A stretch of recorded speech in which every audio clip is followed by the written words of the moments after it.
Graça e paz. Hoje eu gostaria de entregar para vocês uma palavra de conhecimento. A Bíblia já nos orienta que o povo de Deus perece, porque lhe falta esse conhecimento. Uma das preocupações da minha vida e do Ministério Guerreiros da Luz tem sido justamente entregar ao povo um alimento de qualidade, um conhecimento que venha remeter àquele que recebe poder, autoridade e, acima de tudo, promover a verdadeira paz. E você só vai ter paz quando você entende, quando você compreende algumas coisas. Sabe que uma das principais preocupações de um exército, num confronto militar, evidente que, embora você tenha todo um aparato à sua volta, você tenha tanques, você tenha armas de última geração, aviões sofisticados, a preocupação maior de um exército é com a comida do soldado. Porque o exército é feito de pessoas, e o soldado precisa do alimento para combater. Então, se chegar uma comida ruim para o soldado, ele passa mal no campo de batalha. Se por acaso não chegar comida, ele também não vai combater o bom combate. E muitas vezes nós temos observado que o exército de Deus está sendo alimentado com farinha. Nós temos que entregar um alimento consistente. Essa tem sido uma preocupação da minha vida, uma preocupação do Ministério Guerreiros da Luz em ministrar nos nossos cultos, temas que muitas vezes são proibidos nos altares, temas que muitas vezes evitam de ser colocados a fim de não criar grandes polêmicas. Nós pensamos justamente o contrário, Nós temos que trazer à luz temas que vão trazer conhecimento em profundidade. Então a gente já falou sobre os Néfilins, já falamos sobre redenção universal, um tema extremamente polêmico, mas muito interessante em termos de conhecimento, muito interessante. Já falamos sobre dízimos, graça ou lei. Já falamos sobre direitos e deveres das ovelhas. Muitas vezes a ovelha, você deve ter recebido muitas vezes a pregação falando sobre os seus deveres. Você tem o dever de ofertar, é o dízimo, é o trízimo, e participar da reunião e fazer isso, fazer aquilo, mas você tem direitos também. E muitas vezes esses direitos são omitidos. Nós falamos muito claramente a respeito desses direitos também. Desmembramos também já nos nossos cultos a respeito de cura e libertação com esteio bíblico.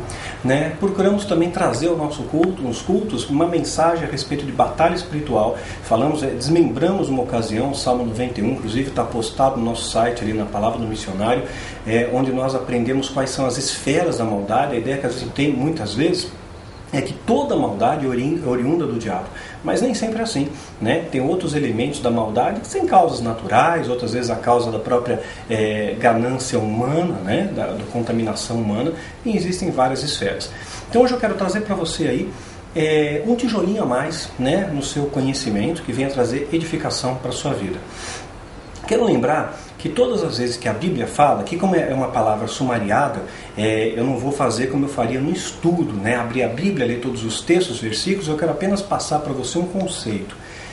Então, todas as vezes que você observar na Bíblia, tudo referente a céu, céu dos céus, o céu é meu trono, a terra é a estrada dos meus pés, tudo que remete a céu é algo bom, é algo positivo, é algo legal. E tudo que remete a que não é céu, abismo, poço, profundeza, Hades, tudo isso é algo que não é bom.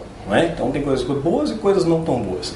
E um dos temas muito polêmicos, gera muita dúvida, suscita muita dúvida no povo de Deus, é a questão de que Saul ele vai invocar o profeta Samuel através ali consultando uma feiticeira, uma bruxa, uma necromante. Ele vai consultar. E aparentemente a ideia que nós temos é que realmente ele teve um encontro ali com o profeta Samuel, que já estava morto, e recebe até uma direção do que fazer.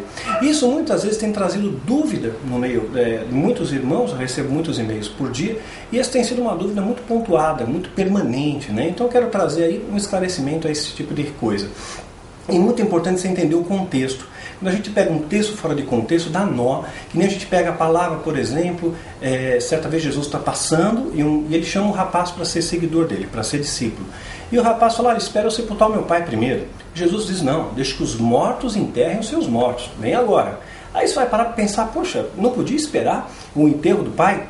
Mas tem que entender o contexto. Na época, não era que o enterro estava acontecendo naquele momento. Era obrigação do filho cuidar dos seus pais até que eles morressem. Aquilo ali podia levar 10 anos, podia levar 5 anos, podia levar 30 anos.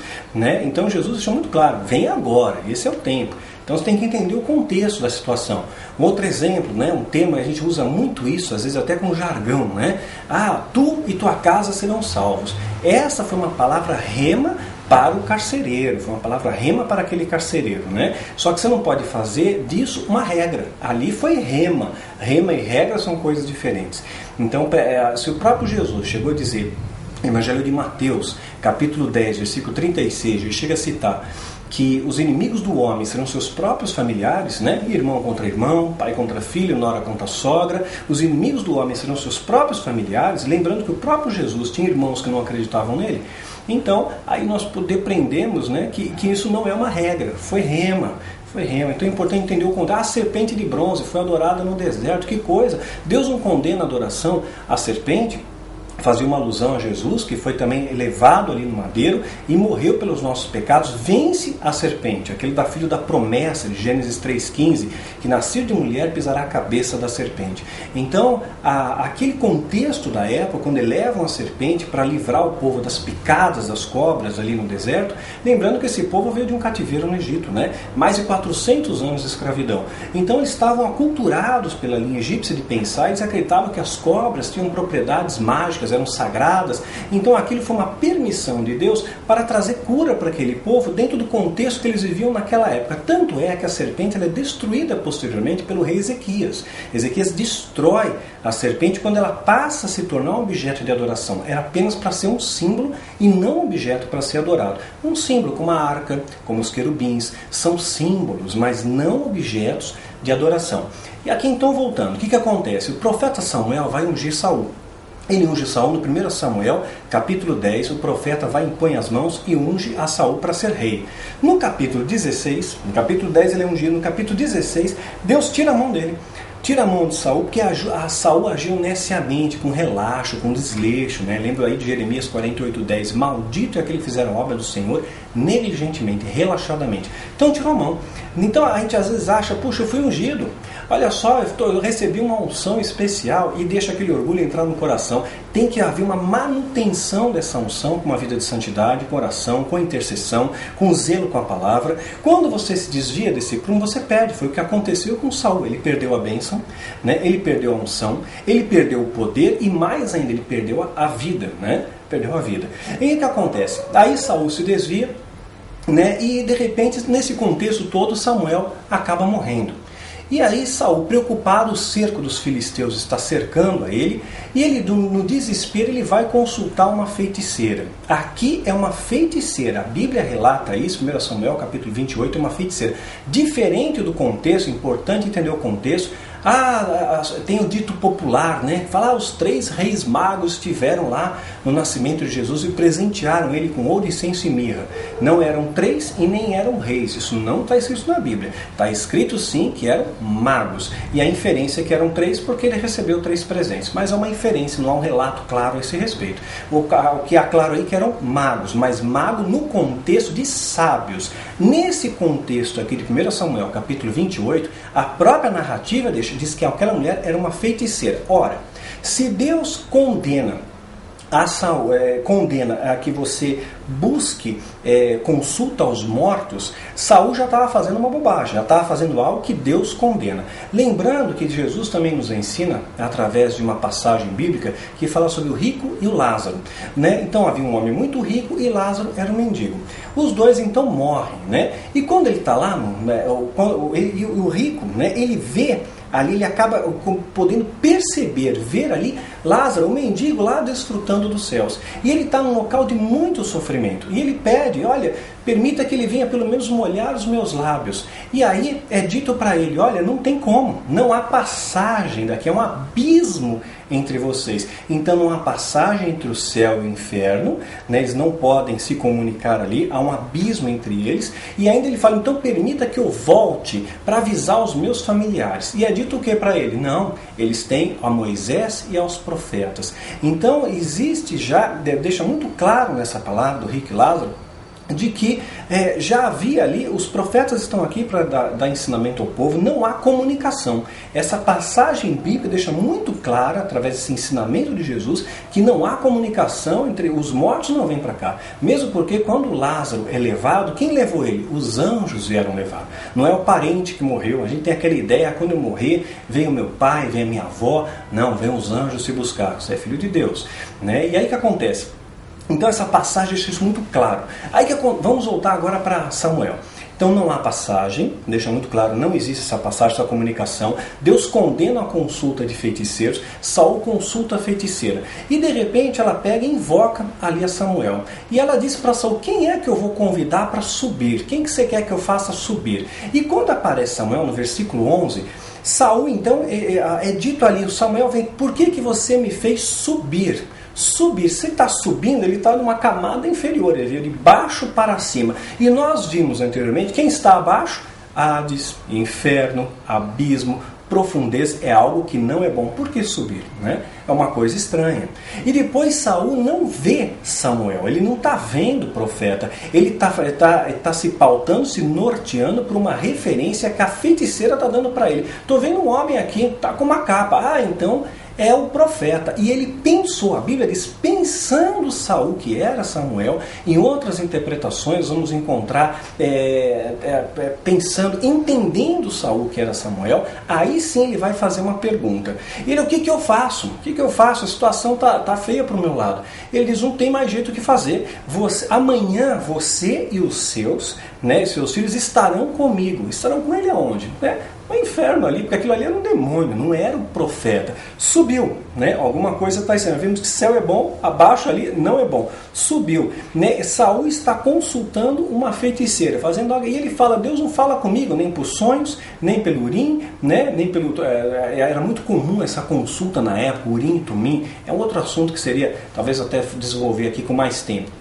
Mas hoje nós temos o Espírito Santo para trazer esse discernimento. Você não precisa mais desses meios de adivinhação que eram utilizados pelos hebreus antigamente, onde eles acreditavam que havia uma inferência de Deus ali, um poder de Deus que auxiliava naquele processo de finalização da adivinhação.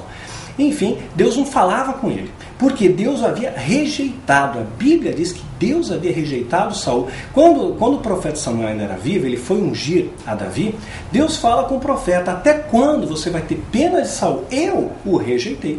Eu rejeitei. Então ele foi rejeitado por Deus, o profeta subiu, ele pensa que é o profeta, não é uma afirmação de que é o profeta, e ele fala, amanhã você vai estar comigo aonde? Vai estar no céu?